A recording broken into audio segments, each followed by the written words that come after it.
put your fist up high in the sky. This for the culture. This for us, by us. This for the culture. So put your fist up high in the sky. Thank y'all, man. Thank y'all for coming out tonight. Introduce yourself and tell me where you're from.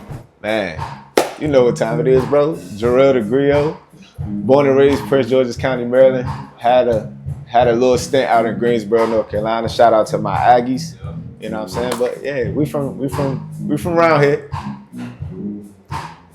Hey. So, oh my bad. Talking to you. Hey.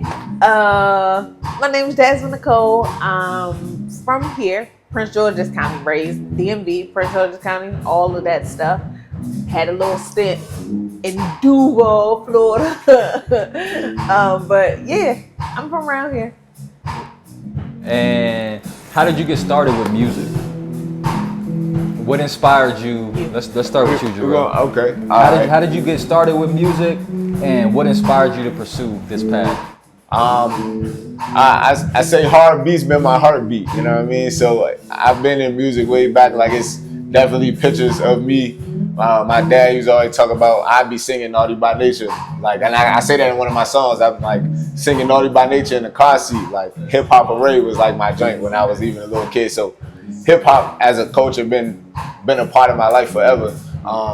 Then, you know, listening to my favorite rappers, like late elementary school, early middle school, listening to them, and I used to literally scribe like they whole verses and like read them back and stuff like that. So between that, my creative writing space, like always been a writer, so all that stuff just kind of fused together. So I don't really know when it started, but you know what I mean, it's been here. It's been here.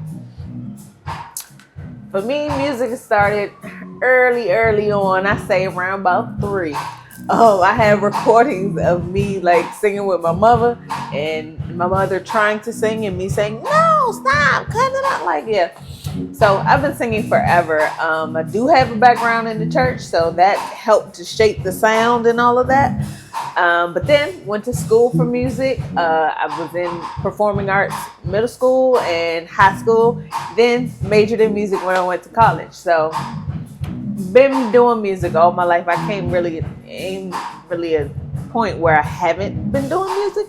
It's always been in me. Cool. All right, so how would you describe your sound and your style if someone's never heard of you before? Man, I'm gonna say urban intellectual. I'm gonna say revolutionary of sorts. I call myself the griot because, you know, griot's a storyteller, so I feel like my music is a necessity for telling stories, like telling our story, telling my personal story, telling the story that doesn't always get told, you know what I mean? And from a perspective that ain't really, it's like street adjacent, you know what I mean? I've known people, been around some places, but that's never been my lane. So I'm an educator. I've been in elementary education for like 10, 15 years. So my music is something that I can feel like I can hold my head up and I can still stand on the same things I'm telling y'all as 10, 9, 10-year-olds. Y'all can hear my music, which has happened, like came across it on, I don't know, playlists or whatever. And I won't be able to stand on what I say. So truth, that's what I say. That's my music is truth. And how would you describe your sound and your style to someone who's never heard you before? I'd say it's smooth. I give a smooth, sultry, neo-soul vibe with the gospel message. I did study jazz too, so that's in me naturally. And that I'm actually going to do a little bit of jazz tonight. But a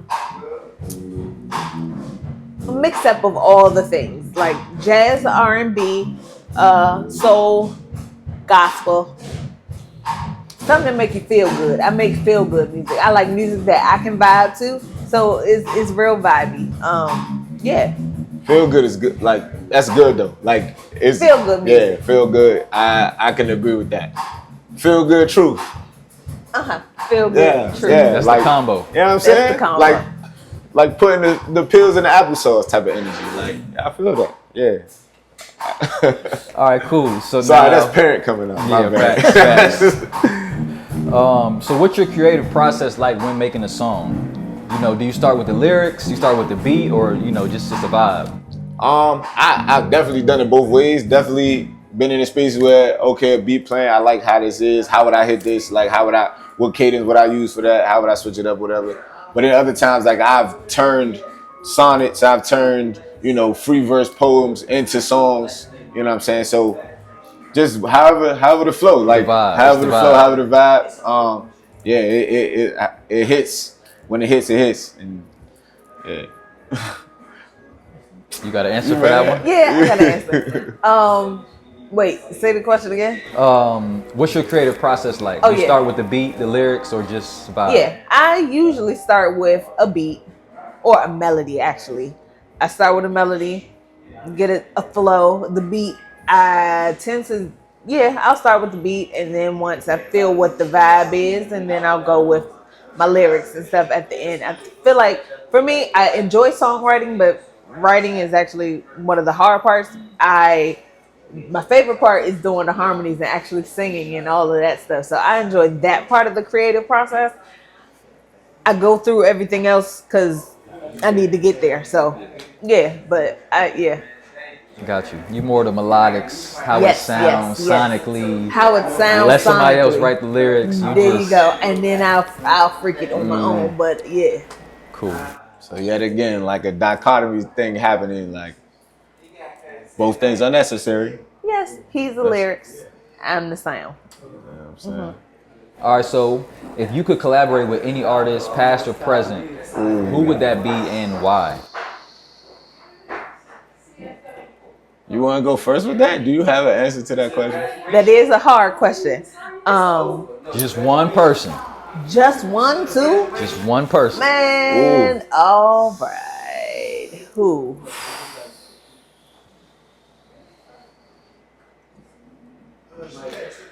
I say Stevie Wonder. And why? Because he's an instrumentalist, so he got all the sounds.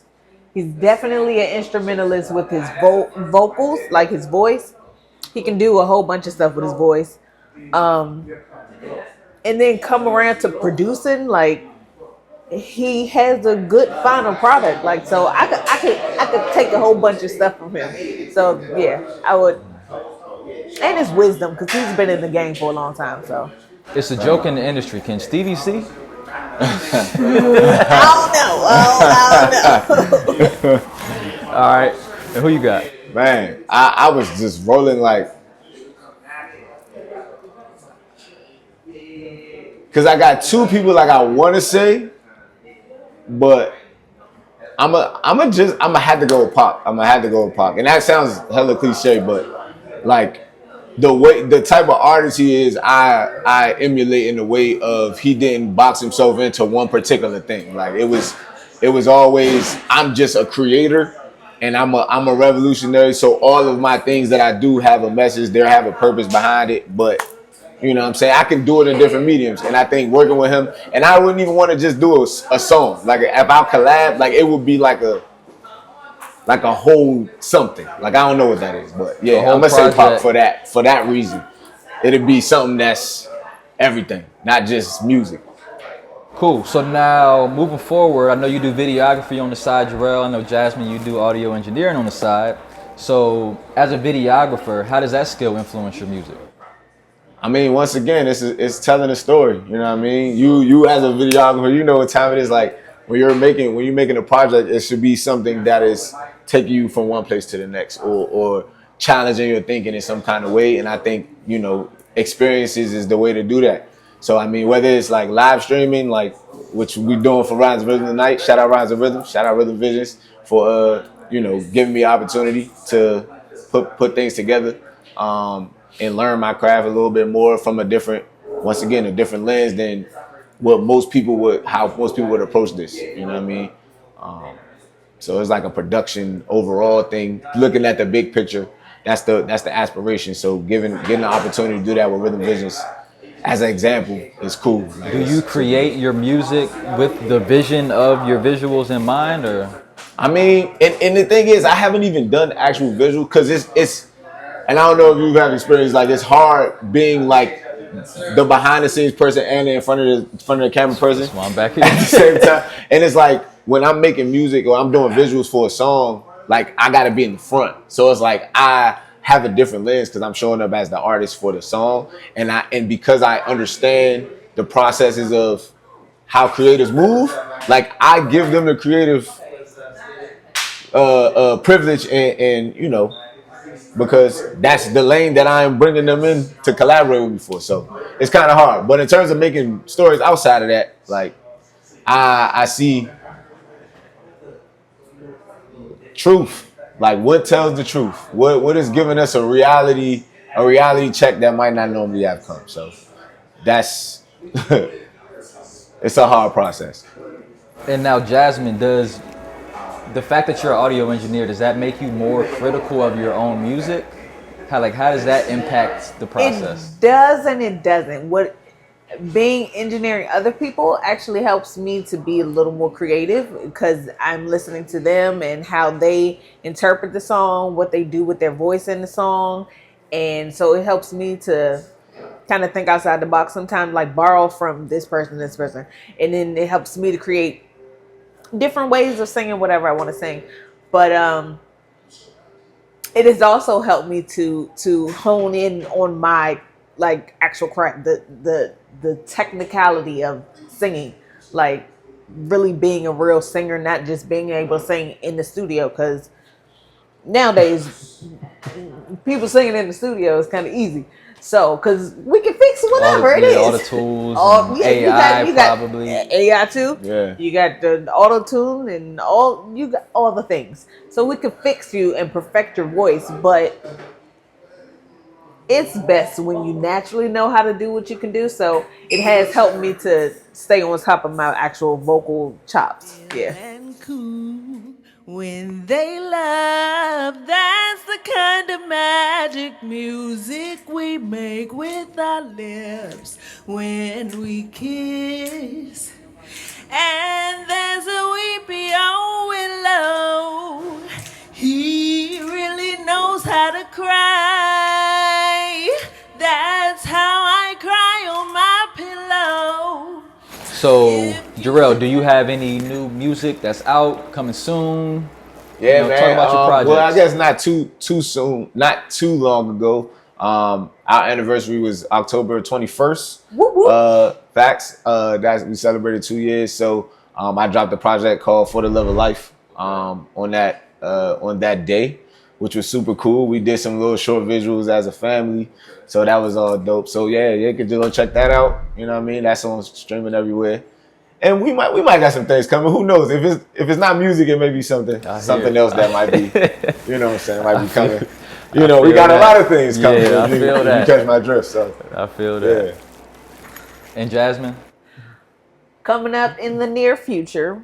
Don't really have a date yet, but I have produced and written and recorded a full album, my first full album. So I'm really excited about that. It's called Conquering Love. Fire. It'll be out Fire. sometime this year. But yeah, you can look forward to that. But I do have 2 singles out already. Jasmine Nicole, that's my name. Search me, look for me, and I'll be there. That's where Link I in the am. bio for both of them. Facts. All right, so we're wrapping up now. Pre-show rituals. You know, what you got any pre-show rituals before you step on the stage? Not really. To be honest with you, I try to come prepared. You know what I'm saying? So I do rehearse, of course. You know what I'm saying? Any good performer does. But I just pray I catch the vibe. Like pray the audience vibe with me, and that connection starts to pull everything that need to come out. My music is ministry of sorts, so God's definitely orchestrating it. So I just show up and he do what he do with me. I'm just the vessel. That's the ritual then. That's the ritual. What about you, Jasmine? You got any rituals? I am the type to get super nervous before I sing anytime, no matter how long I've been doing it.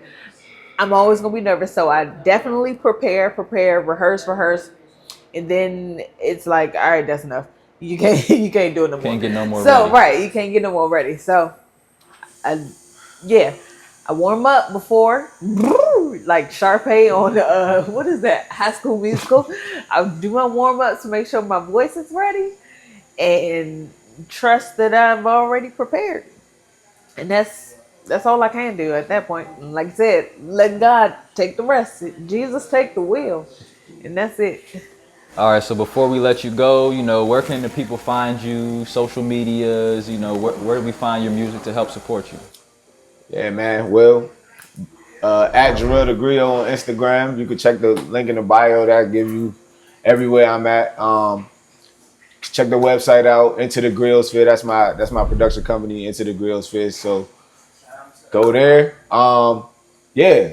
Go to Rhythm Visions page. I'm actually a board member of Rhythm Visions too. So a lot of ideation comes through in this medium as well. And like I said, thank you to Rhythm Visions for the opportunity. Hey man, I'm around. And where can we find you, Jasmine, to help You support? can find me J_Nicole_sings on Instagram, and then link in bio, and you can find all the other things. Have a website, JasmineNicoleMusic.com. You can find me in all of my things. I'll be around. That's it. You search me, Jasmine Nicole, as far as music and stuff. And on the website, it's on there too. So you can buy it, you can stream it, and all of that. Yeah. Cool. Cool.